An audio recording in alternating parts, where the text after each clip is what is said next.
পরিবারের নিরাপত্তার কথা ভেবে নারায়ণগঞ্জ ৫ আসনে আসন্ন জাতীয় সংসদ নির্বাচন থেকে সরে দাঁড়ানোর ঘোষণা দিয়েছেন বিএনপি মনোনীত প্রার্থী মাসুদুজ্জামান মাসুদ।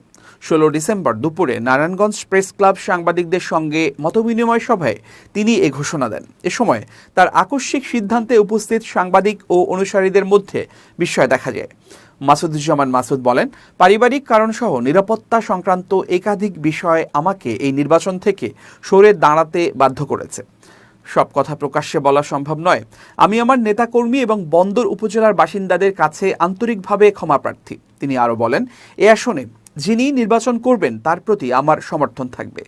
সাংবাদিকদের একাধিক প্রশ্নের জবাবে তিনি বলেন, তার সিদ্ধান্তের পেছনে ব্যক্তিগত বিষয় জড়িত। তিনি বলেন, আমার পরিবারের নিরাপত্তা নিয়ে উদ্বেগ রয়েছে। পরিবারের সঙ্গে এ বিষয়ে কোনো সমঝোতায় পৌঁছাতে পারেনি।